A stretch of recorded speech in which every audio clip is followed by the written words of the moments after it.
Oke, selamat pagi anak-anak Ibu semuanya. Selamat pagi, Bu. Pagi, Bu. Apa kabarnya? Pagi, Bu. Baik, Bu. Baik, Oke, Bu. mudah-mudahan semuanya dalam keadaan sehat ya. Baiklah, hari ini kita kembali akan belajar kimia.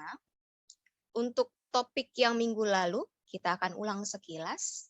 Tapi sebelum kita mulai, ada baiknya dulu kita berdoa ya. Siapa yang bisa memimpin doa? Isma lah. Yuk, silakan Isma. Pimpin doa kita sebentar. Silakan.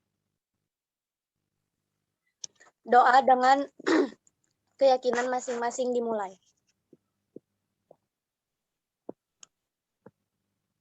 Selesai. Oke, thank you. Ya. Hari ini kita akan lanjutkan pelajaran kita, tapi sebelum kita lanjutkan seperti biasa harus ada kesepakatan dulu di antara kita ya. Pelajaran kita tentang struktur atom. Ya, tentang struktur atom. Saya coba share screen dulu. Oke, kita mulai ya. Tentang struktur atom dan sistem periodik unsur. Oke. Materi yang akan kita bahas adalah tentang teori atom dan perkembangan model atom. Selanjutnya baru ke struktur atom. Lalu ada tanda atom atau notasi. Lalu ada konfigurasi elektron berdasarkan kulit atom. Itu nanti sesuai dengan model atom Niels Bohr. Dan ada teori atom mekanika kuantum. Lalu terakhir ada sistem periodik unsur. Teori atom, minggu lalu sebenarnya sudah kita singgung ini. Tentang teori atom. Teori atom itu banyak dikemukakan oleh beberapa ahli. Ya, dikemukakan oleh beberapa ahli. Yang pertama adalah ada Democritus, ada Dalton, ada Thomson, ada Rutherford, ada Bohr, dan yang terakhir itulah dia mekanika kuantum. Nah, ini nih. Sebelum kita mulai lebih jauh lagi nih, saya lihat masih ada yang ngantuk, masih ada yang mukanya kayaknya baru bangun tidur, atau efek-efek cuaca yang baru hujan. Coba semuanya saya mau lihat dulu. Kita stop dulu sejenak. Oke, kita stop dulu sejenak. Kita ikuti dulu langkah-langkah yang ada di layar kita ini. Teknik stop namanya. Kita tenangkan dulu diri kita supaya bisa fokus untuk belajar. Gimana caranya? Yang pertama kita stop dulu. Relax, just relax yourself. Ya, relax dulu. Duduk yang tegak. Iya. Nyamankan dulu. Selanjutnya ada T. Apa itu T? Take a deep breath. Artinya tarik napas yang dalam. 1, 2, 3. Silakan ditarik napasnya. Oke, lepaskan pelan-pelan. Dirasakan. Tarik lagi sekali lagi. Oke, lepaskan pelan-pelan. Nah, adakah perubahannya? Coba kalian amati dulu. Terasa nggak? Oh, wah saya jadi lebih tenang nih. Kita lanjutkan lagi. Pertama adalah menurut si Democritus. Kemarin, teori atom yang pertama adalah menurut Democritus. Adakah yang masih ingat apa yang dibilang oleh Democritus? Saya, Miss. Silakan. Filsuf Yunani Democritus mengemukakan bahwa materi terbentuk dari partikel yang sudah tak dapat dibagi. Partikel tersebut diberi nama atom atau berasal dari bahasa Yunani atom, atomos yang artinya tak terbagi. Good. Bagus sekali Cantika. Thank you. Oke. Democritus bilang apa? Dia bilang bahwa semua materi tersusun dari partikel kecil yang tidak dapat dibagi lagi. Nah, itu dia namanya adalah atomos. Jadi awal kata atom itu adalah dari kata atomos. Siapa pencetusnya? Democritus. Oke. Sampai di sini bisa dimengerti? Ya. Lalu setelah Democritus ada lagi ilmuwan lain, yaitu Dalton. Apa Dalton bilang? Ada yang masih ingat siapa yang bisa menyebutkan teori atom Dalton? Atau biasanya kita kenal dengan postulat Dalton. Silakan. Saya Oke, silakan Windy. Gitu, ya. Sekarang saya mau tampilkan dulu suatu video berikut ini. Coba kalian perhatikan, ya, perhatikan baik-baik dan perhatikan dengan seksama. Sudah kita simak sedikit. Model atom Bohr. Selama bertahun-tahun, berbagai model atom telah diusulkan para ilmuwan terkenal. Model-model atom ini telah banyak membantu kita terhadap pemahaman tentang struktur atom. Di antara model ini, Rutherford menyarankan bahwa elektron berputar di sekitar inti dalam orbit yang ditentukan dan baik. Tapi ada masalah dengan ini. Pergerakan elektron dalam model Rutherford tidak stabil karena setiap partikel bermuatan yang bergerak di jalur melingkar memancarkan radiasi elektromagnetik sehingga elektron akan kehilangan energinya dan jatuh ke dalam inti sehingga atom menjadi sangat tidak stabil. Lalu mana yang akan menjadi model atom yang lebih baik? Untuk mengatasi keberatan terhadap model atom Rutherford, Niels Bohr pada tahun 1913 mengusulkan sebuah model atom yang baru. Model atom bagaimana yang diusulkan oleh Niels Bohr? Ini pertama kali mengusulkan bahwa elektron berputar di sekitar inti dalam orbit tertentu, dan orbit ini dikaitkan dengan energi tertentu dan disebut kulit atau tingkat energi. Orbit atau kulit ini diwakili oleh huruf K, L, M, N, atau dengan angka 1, 2, 3, 4. Jumlah maksimum elektron yang dapat ditampung pada orbit tertentu adalah 2N kuadrat, dengan N adalah jumlah orbit. Jadi kulit K akan memiliki 2 elektron, kulit L 8 elektron, kulit M 18 elektron, kulit N 32 elektron, dan seterusnya. Meskipun demikian, apa yang diusulkan model ini selanjutnya diusulkan bahwa jumlah maksimum elektron yang dapat ditampung di tingkat terluar adalah 8. Dan terakhir dikatakan bahwa orbit yang paling dekat dengan nukleus memiliki energi minimum dan orbit terjauh memiliki energi maksimum.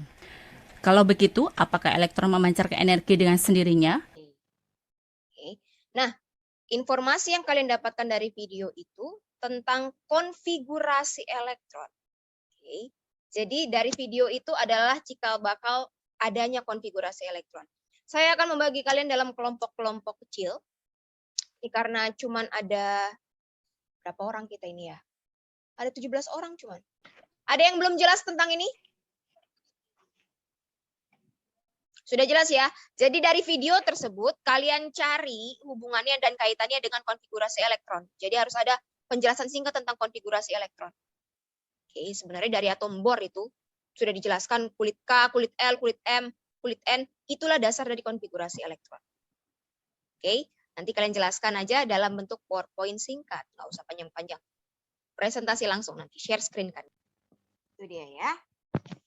Kita mulai langsung presentasinya. Tadi sudah diskusi kelompok ya. Tadi ada beberapa yang baru masuk. Silakan untuk kelompok yang sudah lengkap, saya lihat adalah kelompok 1. Silakan, kelompok 1. Yang lainnya harap dibuka kameranya ya, saya biar lihat muka kalian. Oke, silakan kelompok 5. Selamat pagi untuk kita semua. Kami dari kelompok 5 akan memulai presentasi kami. Kelompok 5 terdiri dari Triani, Windy, Fiori, dan Yohanes. Sekarang kami akan membahas mengenai konfigurasi elektron. Konfigurasi elektron. Dalam fisika, atom dan kimia kuantum, konfigurasi elektron adalah susunan elektron-elektron pada sebuah atom, molekul, atau struktur fisik lainnya. Secara formal, keadaan kuantum elektron tertentu ditentukan oleh fungsi gelombangnya, yaitu sebuah fungsi ruang dan waktu yang bernilai kompleks. Nah, jadi menurut interpretasi mekanik kuantum Copenhagen, posisi sebuah elektron itu tidak bisa ditentukan kecuali setelah adanya aksi pengukuran yang menyebabkan untuk bisa dideteksi. Windy, lanjutkan Windy. Berdasarkan teori Niels Bohr bahwa setiap elektron terdiri atas inti atom yang dikelilingi oleh beberapa kulit atom. Penyusunan elektron pada kulit atom disebut dengan konfigurasi elektron. Konfigurasi suatu elektron dapat digunakan untuk menentukan posisi atom dalam tabel periodik unsur. Menurut Bohr, nilai elektron maksimal dapat dihitung dengan rumus 2n pangkat 2. Penyusunan elektron pada kulit atom disebut konfigurasi elektron. Konfigurasi suatu elektron dapat digunakan untuk menentukan posisi atom dalam tabel periodik unsur. Untuk unsur-unsur segolongan maka akan memiliki elektrovalensi yang sama. Begitu juga untuk unsur yang satu periode memiliki jumlah kulit yang sama. Oke, sudah selesai?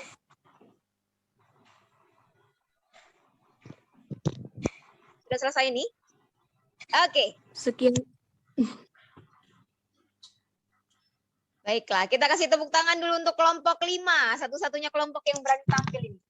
Oke, good job. Oke, baiklah. Oke, silakan Windy. Oke, jadi pembelajaran yang kita dapat hari ini yaitu bahwa atom itu selalu berkembang dari masa ke masa dan mengalami pembaruan, yang dimana semuanya itu saling berhubungan. Oke, good. Thank you. Ada lagi?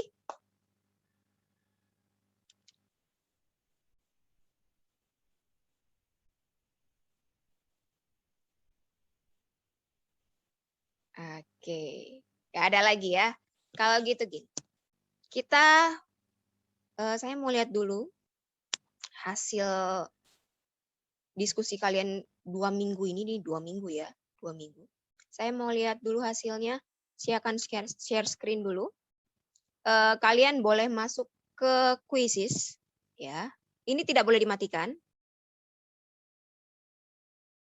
Oke, kita mulai.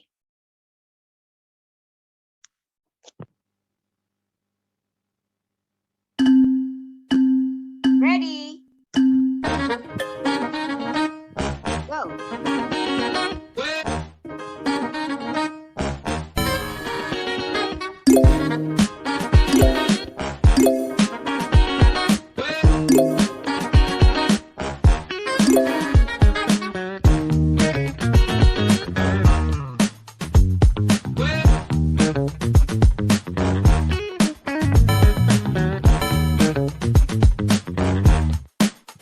Tetap aktifkan kameranya ya.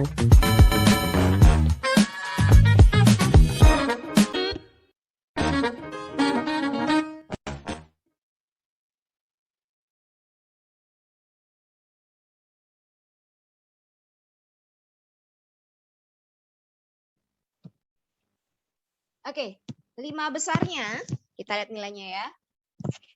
5 besarnya itu ada Dini, ada Enda, ada Rafael, ada Triani, dan ada Yohanes. Oke, kasih tepuk tangan untuk yang kelima orang ini. Selamat. Selamat untuk yang kelima orang ini. Baiklah. Terima kasih. Dari situ ada 10 soal. Itu garis besarnya adalah rangkuman dari pelajaran kita hari ini.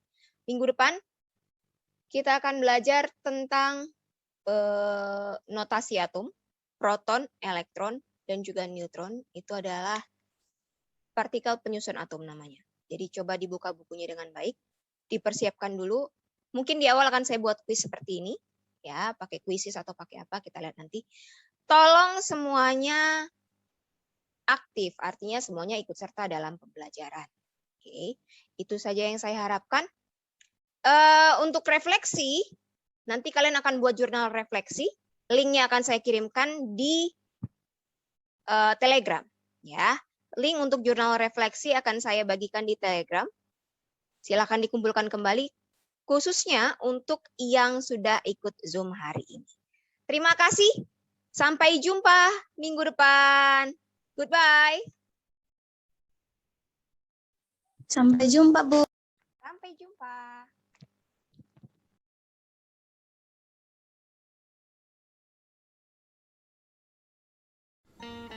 Demikianlah aksi nyata yang telah saya lakukan untuk modul 2.2 pembelajaran berdiferensiasi yang terintegrasi dengan KSE. Pembelajaran berdiferensiasi yang saya lakukan adalah untuk mata pelajaran kimia di kelas 10 dengan topik perkembangan model atom. Adapun diferensiasi yang saya lakukan adalah dalam 3 aspek. Yang pertama adalah diferensiasi proses, yang kedua adalah diferensiasi konten, dan yang ketiga adalah diferensiasi produk. Diferensiasi proses saya lakukan dengan cara membuat siswa membagi siswa ke dalam kelompok-kelompok kecil sesuai dengan kesiapan belajarnya. Yang kedua, diferensiasi konten. Diferensiasi konten saya lakukan dengan memvariasikan media ataupun alat peraga sesuai dengan profil atau gaya belajar siswa. Ada yang visual, ada yang auditori, dan juga ada yang kinestetik. Yang ketiga, diferensiasi yang saya lakukan adalah diferensiasi produk, di mana diferensiasi produk tersebut dilakukan dalam sisi penugasan. Jadi siswa dapat memilih bentuk penugasan yang sesuai dengan minat mereka. Dan teknik KSE yang kami gunakan, yang saya gunakan hari ini adalah dengan teknik pengelolaan emosi, dengan teknik stop lebih tepatnya, dan yang kedua adalah dengan menggunakan jurnal refleksi. Baiklah, hari ini saya akan melakukan refleksi untuk aksi nyata yang telah saya lakukan.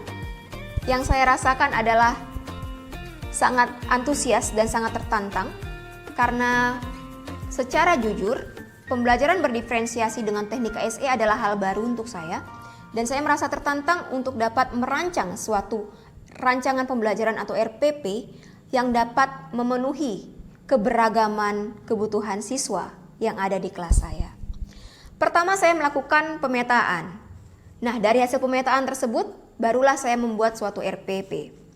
Ketika melaksanakan aksi sesuai dengan hasil pemetaan, yang saya rasakan adalah saya sangat senang karena siswa menyambut baik atau merespon positif pembelajaran yang saya lakukan. Hal ini tampak dari keaktifan siswa.